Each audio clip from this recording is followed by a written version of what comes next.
Ngamanyi kaizo kubanga kinywamu naiswa. Olidara sitabu weta. Nensinga wakikubye nnyo ttaano mukwasira mu sibaba yoyo sera kamusechira ndakodde watwikwa isingali watimani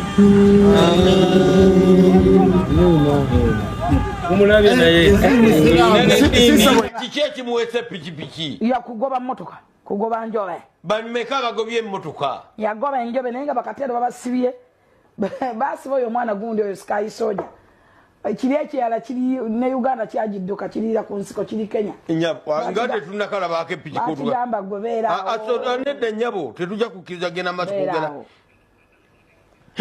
yogera kali sobada yogera bamugamba gobera aho ate olina kiddako toyina makulu kati ono we yagobye enjobe nagoba enjobe nebaga kati gwe ne bamulete Kampala tukusabda kerumu ne twebuza ali kikida mwana so moyo pikipiki empyanga bakuba abantu nyondula piki nkadde eyo asana ne wana twala mukyali so mara ata uninga gamba ate mpya yogedde buyo linga gamba mujietegekedde mujipangide mwagala jiba abali kushebe bo basanyufu abaddewo abali mukwekala kasa buli mbe bakwatya gasi lunaku akakaluke mwatu wangu zisa akakojo client waffe Okanya Sam yakwatibwa okuva olunaku olw'ejjo bwe baali bagenze for parliamentary anti-corruption march naye banne bonna bebakutte nabo baba arraignize mu court abamu babatadde ku list eyabo abalina okuproducingibwa mu court olunaku olw'enkya naye ate ye okuviira ddala olunaku olw'ejjo okutuusa n'olwaleero tanalabibwako takkirizibwa wadde olulabibwako ttiimu zaffe ez'enjawulo Wagigo teams zibaddewo nga zifuba okulaba nga at least following up on the matter okulaba nga at least aweebwa bail. His freedom has not been secured, it has been in vain. Awo bonna buli yagezaako teyasobodde. Nze yasembeyo okujja va ku ssaawa 8 owedda nfuba okulaba nga mpepeta buli wamu nengenda buli department yonna waneeno ku CPS wetuli okulaba nga at least finding out wawaali otya wetuyinza okufuna bond. So batugambye nti waali ali under interview bakyamu interviewinga naye tebasobola mukusinga era tebasobola tusobozesa kubeera nga kukola ki tumulaba. So mu mbeera bwetyo waneeno kiba kimenya amateeka kubanga amazeemu essaawa 24 kati wetwogerera waddamu n'asulawo amazima kiri nti his rights, human rights will have been violated. Olw'ensonga eyo ekikolebwa kikyamu. Bobi Wine n'abannuufu mwagala tugamba nti temunnategeera nti Sami baamukutte. Bobi Wine olaba osobola okupostinga omubbi w'oku kyalo bw'agobye emmotoka yayagala kubongako n'ogifuula national issue. Naye omwana yakoze ekintu ekituufu mu kaseera akatuufu mu ekyabalemye. Tonnabaako omwogererako ne balooya be mwasimbise ku mapolice station okununula abantu bammwe ye temwamusindikidde. Sami oba yalya oba musasule naye yasobodde okukola ekyabalemye.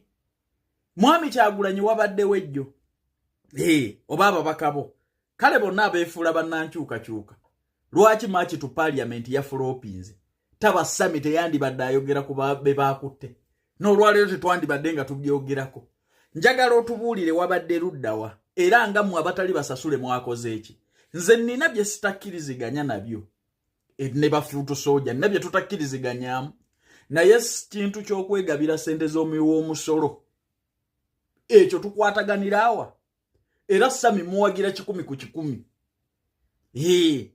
Kati neebuuza mmwe abali organic eri struggle mwabadde wajjo era lwaki omusasule yatuuse okumira omwoyo ng'ensanafu mwe nga abali organic abagamba nti Museveni mugenda kumujjako mwe temuli ku payroll ye mwabaddewa.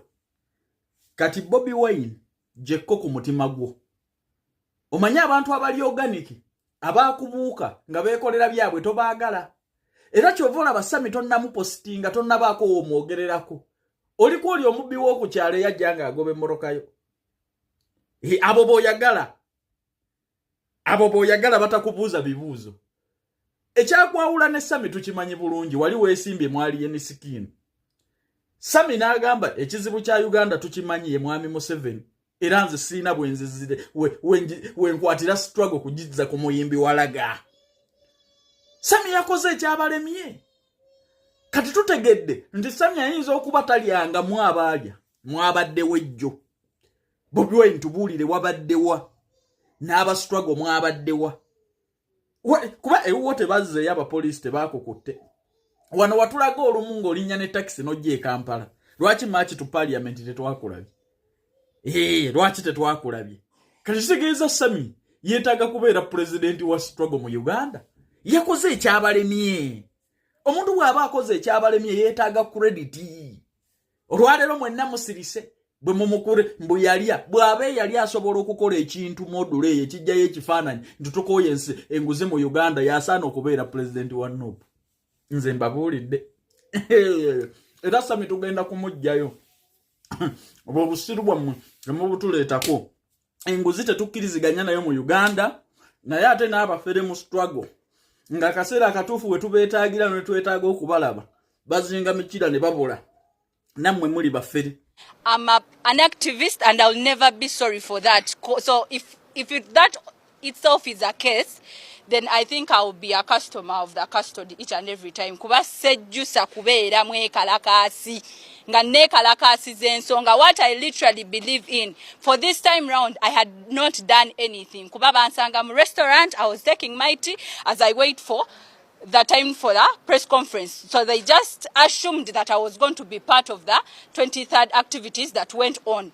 But with my two legs, I stand and send this message to the government. I will always protest for the cause of Uganda, because that is my calling till I see my change in my country. So I don't regret. On that same cause, as an activist, ebintu bino tuzze tubyogera, bazze babyogera, nti abantu abatukulembera kituufu si bana Uganda. Kyanneewunyisizza ennaku ennya ze mmaze eruzira nga ndaba paadi ze bawa abantu abana Uganda mu makomera ge Uganda nga paadi bazikolera Rwanda. Kati oli bw'avaayo n'agamba nti atukulembera siwa wano w'e Rwanda abaakoze ensobi, ate nga mukimanyi bulungi nti e Uganda tulina abakola sanitary pads bandiwagidde shiba at least sente ne zisigala mu circulation ya Uganda. Naye okeera otya ggwe ng'omuntu n'okwata government facility n'opurchasinga sanitary pads oba bamugabira nangabire simanyi. Tulina wanene amakolero agakola emifaliso, naye bw'otunuulira embeera abasibe ku mifaliso gye basulamu okwatibwa n'ennaku ng'okeera ku makya ng'oŋŋamba mpulire ensonyi okubeera omulwanirizi w'eddembe, ekyo tekisoboka.